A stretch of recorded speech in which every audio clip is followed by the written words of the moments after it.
Salut, moi c'est Aurore. Moi c'est Nelly, nous avons créé l'agence de formation et de coaching esthéticienne performante. Et chaque année, nous accompagnons des centaines de ninjas esthéticiennes à la réussite. Notre devise, taffer, kiffer, performer. Nous te partagerons chaque semaine les bonnes pratiques et les erreurs à éviter. L'idée, c'est de t'apporter du soutien, te motiver et t'inspirer afin de mettre des paillettes dans ta vie de chef d'entreprise. Bonjour et bienvenue dans cet épisode du podcast Esthéticienne Performante. Dans cet épisode, nous allons voir les pros mesurent, les amateurs supposent. Alors pourquoi c'est essentiel de piloter ton activité? Alors je t'invite toujours à nous laisser un avis si tu veux bien et partager directement sur les réseaux sociaux notre podcast. Que se passe-t-il si nous ne mesurons pas notre activité? Quels sont les risques pour notre entreprise? Et à l'inverse, qu'est-ce qui se passe lorsque nous pilotons véritablement notre activité comme une pro? Clairement, il y a eu tellement de situations, tellement de coaching que j'ai eu, que ce soit avec une gérante d'institut de beauté, esthéticienne à domicile ou gérante de spa, où j'ai mis le focus sur un moment les stats, quoi, les indicateurs de l'activité pour vraiment dire ok, qu'est-ce qui se passe aujourd'hui? Pourquoi on en est là pour cette entreprise? Et en fait, ce qui est génial, c'est que souvent quand j'étais en coaching de performance, ils étaient pas là, ils étaient pas mis en conscience. Et j'ai envie de dire, c'est pour que on déculpabilise tout le monde, clairement, c'est pas un truc qu'on nous apprend à l'école d'esthétique. Je pense qu'on doit avoir quelques indicateurs. C'est pas inné. Et puis j'ai envie de dire, des fois, il y a certaines compétences qu'on n'a pas forcément. J'ai envie de dire, on peut pas être forte partout. Vous êtes déjà hyper forte sur de nombreux domaines dans vos expertises, dans votre parcours client. Enfin, vous avez déjà énormément de compétences et ces compétences-là, de toute manière, j'ai envie de dire, soit on les apprend, soit on les délègue. Mais moi, j'aime bien toujours passer par la case apprentissage pour être sûr de quand même d'avoir les bases et de les manier et pouvoir vraiment piloter votre activité. Parce que des fois, quand on se forme pas et qu'on délègue à un expert comptable, qu'on délègue à une personne en qui on a confiance, et c'est cool déjà de faire ça, eh bien en fait, à un moment, on peut perdre la connexion avec justement notre pilotage d'activité. Donc c'est important de savoir le faire, c'est important de savoir les analyser et à différentes fréquences. Donc ça, très important. Et lors des coachings, je me disais, tiens, allez, viens, on va regarder tel indicateur. On en est où au niveau de ton pourcentage d'évolution de chiffre d'affaires? On en est où au niveau de ta marge? On en est où sur plein d'indicateurs? Et du coup, avec les indicateurs, ce qui est génial, c'est qu'on peut vraiment piloter votre activité, ton activité. Alors, qu'est-ce qu'on va voir aujourd'hui? On va voir 2 points. Donc, le point 1, c'est le danger de l'amateur. De l'amateurisme, j'ai envie de dire plus. Donc les risques. On va voir le point 2, c'est les pros mesures. Et je vais te donner certains indicateurs pour te dire, ok, là je peux mettre en place ça directement après le podcast. En tous les cas, je te le souhaite. Le point 1, c'est vraiment de te dire, ok, c'est quoi le danger de l'amateurisme? Juste, c'est très important. Ça, je suis obligée de te dire un petit peu comment je suis. Je déteste, je ne supporte pas culpabiliser quelqu'un, vraiment. Donc sans toi, cool, parce que je sais que de parler rien que des chiffres, il y a beaucoup de gérantes qui ont envie de se tirer les cheveux et que c'est vraiment pas du tout leur dada, hein, si on peut dire ça, leur dada, et je le comprends totalement. Mais juste, viens, on voit ensemble. Et ce qui est cool, sache-le, c'est que si tu n'as pas ces éléments-là, si tu ne les connais pas encore, tu peux les apprendre et tu peux te faire accompagner pour ça. Moi, je sais que par exemple, on accompagne chaque année nos académiciennes à partir du mois de octobre et en fait, on les accompagne à ça. On a carrément un module qui dure, je crois, 1 mois où on voit en profondeur justement tous ces indicateurs pour vraiment être au top. Donc, je te le dis, voilà, il y a des solutions, donc no stress. Allez, on regarde les dangers de l'amateurisme.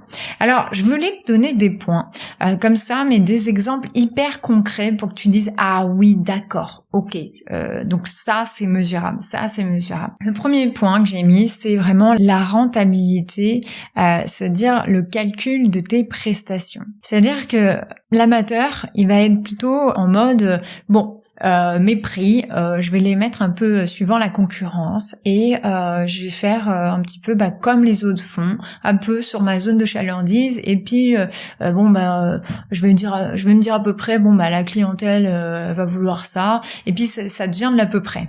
Et j'ai envie de dire ok, je regarde ma concurrence, est-ce que je suis bien dans le prix du marché? Bon, maintenant il faut aussi regarder son concept. Là où ça va pas, c'est qu'il manque l'autre partie.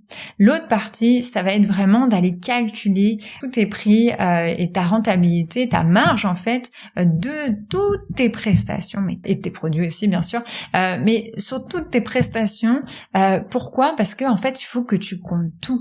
Il faut que tu comptes à la fois tes charges fixes dedans, mais aussi tes charges variables. Tu dois savoir exactement. Voilà, je vais résumer comme ça. Il faut que tu saches exactement lorsque tu réalises telle prestation, ce que ça te coûte à toi. Ça te coûte ton salaire, ça te coûte une partie du loyer, ça te coûte par exemple si c'est une épilation, ça te coûte de la cire à épiler. Et en fait, c'est tous ces éléments qui vont aller déterminer ton prix de vente et puis aussi le bénéfice aussi que tu veux faire. Tu vois. Et après, il faut penser aussi à une stratégie dans le sens où peut-être que il y a quelques prestations épilation que tu mets beaucoup moins cher pour faire en sorte que ta clientèle, ça soit une prestation d'appel, c'est-à-dire qu'une cliente est attirée par ce prix d'épilation et puis après tu peux pouvoir la transformer pour d'autres prestations à plus forte valeur ajoutée.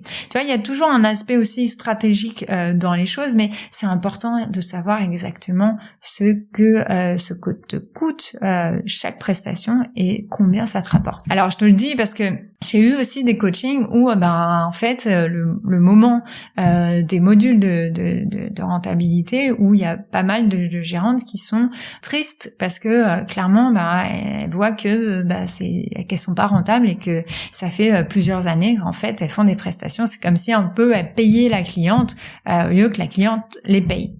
Tu vois l'image, c'est un peu dur, mais en même temps, je suis là, voilà, ma mission de vie, c'est clairement d'accompagner les chefs d'entreprise, les gérantes à la réussite, à faire en sorte que vous soyez complètement épanouis. Alors bien sûr, dans le monde de la société, de notre activité, ça peut, il y a des challenges, on va dire, mais vraiment c'est ça ma mission de vie. Donc je suis obligée d'être transparente et c'est vrai que souvent les chiffres ça peut grincer. Et si tu sais ta rentabilité, tu vas savoir exactement combien ça te rapporte et tu vas savoir aussi pouvoir te dégager un salaire et vivre bien et vivre sereinement. Donc tous les cas, c'est vraiment ce que je te le souhaite. Alors après, je voulais te donner un autre exemple d'amateurisme.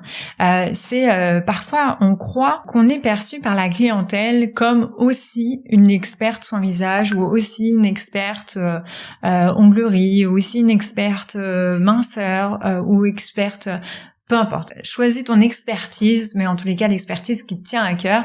Et des fois on se dit du coup, je pense que je suis reconnue par rapport à ça vis-à-vis de ma clientèle. Parce que en fait il y a un truc, c'est que quand on mesure pas, des fois, on croit savoir. Allez, je te donne l'exemple. Je suis experte soin visage. Je fais de la com. Je relais beaucoup sur les réseaux sociaux. J'en parle beaucoup.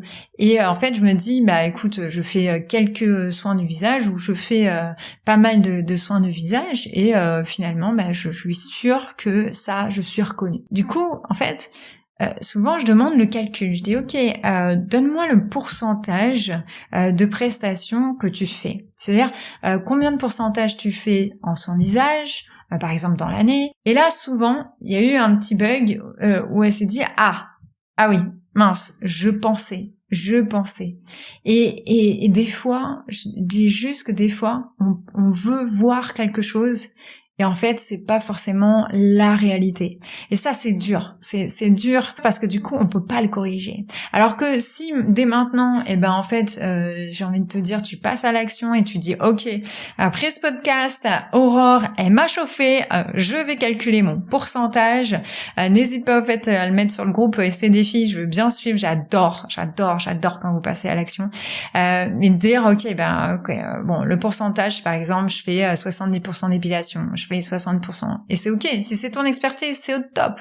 Si c'est pas ton expertise, ok, on va mettre des actions en place. On va peut-être aller corriger la communication. Peut-être qu'on parle trop d'onglerie, peut-être qu'on parle trop d'épilation et qu'on parle pas assez de mon expertise. Mais tu vois, une fois que tu sais ça, c'est le top. C'est le top. Le troisième point que je voulais voir, c'est quand tu reçois tes clientes en institut ou en tant qu'esthéticienne à domicile ou de spa. Souvent, on se dit oui, cette cliente, je pense que cette cliente, elle est VIP parce qu'elle vient assez souvent, même très souvent. Du coup, elle, c'est une cliente VIP. C'est à elle que je vais vraiment réaliser un programme de relation client VIP. Je vais l'inviter aux avant-premières, au mois de novembre, avant Noël. Tu vois, je vais faire pas mal de choses pour vraiment l'honorer.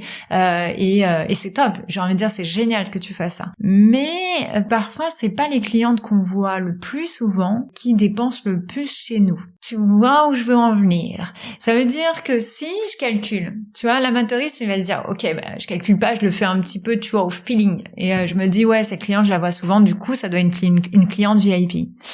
Eh bien, si tu regardes sur ton tableau, si tu regardes dans ton logiciel, du coup, tu vas pouvoir aller voir et te dire, ok, quelles sont mes clientes, par exemple, qui ont consommé. Là, tu peux le faire. Le podcast là est sorti en septembre, mais peu importe quel mois tu écoutes ce podcast, tu dis, ok, prends sur un an. Tu vois, tu recules à un an et tu dis, ok, c'est pendant un an, cette dernière année, quelles sont mes clientes VIP? C'est important, c'est très très très important parce que ces clientes-là, elles savent combien elles dépensent chez toi et c'est ok, tu vois. Et elles sont complètement ok pour le faire parce que elles savent ton service, elles savent tes prestations, elles savent ton concept et elles sont cool avec ça. Mais du coup, elles vont vouloir aussi se sentir honorées par rapport à ça. Et du coup, quand tu vas aller les appeler, par exemple en octobre ou en octobre, ça serait bien. Tu fais une soirée un peu VIP avant-première pour Noël. Tu vois, elles vont avoir de la reconnaissance, elles vont se sentir honorées. Et c'est peut-être des personnes que tu n'avais pas forcément pensé à elles tout de suite. Et les calculs, le pilotage, d'analyser ces chiffres, tu vas voir, il va avoir une différence. Donc let's go, il y a ça aussi à mettre en place. Et enfin, il y a d'autres statistiques aussi que je vais pas pouvoir te parler sur le podcast. Je vois le temps file et ce n'est pas possible. Je suis trop passionnée par les chiffres. Je le vois bien, mais c'est ok.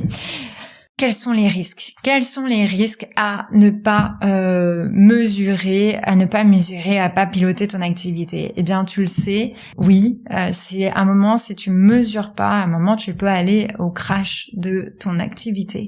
Pourquoi? Parce que des fois, il suffit d'un vent, d'un souffle, d'inflation. Vraiment, vraiment, mesure. T'as la possibilité de le faire. Si tu écoutes ce podcast, c'est que t'as envie de passer à l'action. Sinon, tu ferais rien, t'écouterais même pas. Donc, c'est que tu as la capacité en toi de te remettre en question et surtout de passer à l'action. Si à un moment tu te dis ok mais Aurore je fais comment? Écoute, je vais te mettre quand même le lien de l'académie pour que tu prennes l'information. Si tu as envie de revenir en contact avec nous, de nous contacter, n'hésite pas sur équipe@esthéticienneperformante.fr. On aura plaisir à te répondre. Le point 2 que j'avais envie d'apporter, c'est vraiment les pro-mesures. Tu vois, je vais te donner 3 indicateurs, il y en a beaucoup d'autres, mais si tu fais ces 3 indicateurs, je pense que déjà tu peux être quand même pas mal. Ça fait partie des indicateurs essentiels et fondamentaux qui sont la rentabilité de tes prestations, vraiment tes produits, vraiment c'est exactement combien tu gagnes à chaque prestation.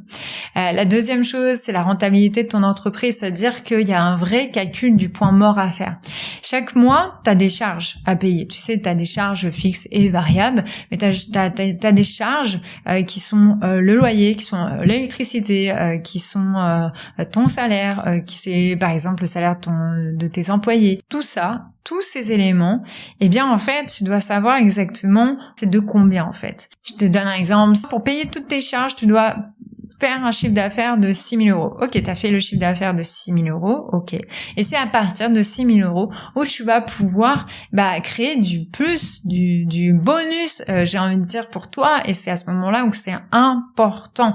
Du coup, ça va pouvoir te permettre aussi de fixer tes objectifs, que ça soit à l'année, que ça soit mensuel et que ça soit journalier. Voilà.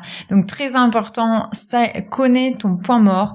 Le troisième élément, ça va être ton prévisionnel. C'est important d'avoir un prévisionnel financier.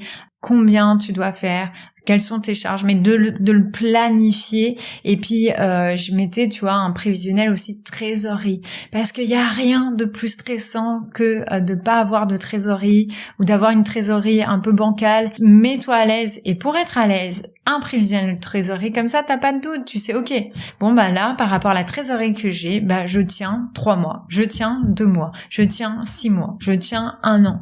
De savoir ça, même que tu sais que tu tiens 1 mois, ça va te tendre un petit peu, mais au moins tu sais où tu vas. Tu sais que là t'as pas le choix de réaliser le chiffre d'affaires. Mais si t'as 2 mois, 3 mois, tu vois, et que t'as pas fait une bonne journée ou que t'as pas fait une bonne saison, tu dis ok, ou que t'as été malade ou que peu importe, au moins tu sais que t'as ta trésorerie. J'espère que ça t'a aidé. En tous les cas, si tu veux toujours optimiser tes résultats, c'est important que tu les mesures. Si tu mesures pas, tu peux pas optimiser. Maintenant, c'est à toi de jouer pour aller mesurer tout ça et te faire accompagner s'il y a besoin. La semaine prochaine, on reçoit une académicienne qui va justement être interviewée et elle va nous donner plein de pépites encore à découvrir qui vont pouvoir t'aider, qui vont pouvoir te permettre d'optimiser toute ton activité et on l'espère vers ton épanouissement pro et perso. Ça serait encore mieux, j'ai envie de dire. Si t'as envie, rejoins-nous sur la page Esthéticienne Performante et à très vite. Nous espérons que tu as aimé cet épisode. Si tu veux nous aider à faire connaître ce podcast, n'hésite pas à laisser 5 étoiles sur ta plateforme préférée. On se retrouve au prochain épisode et en attendant, n'oubliez pas de taffer, kiffer et performer!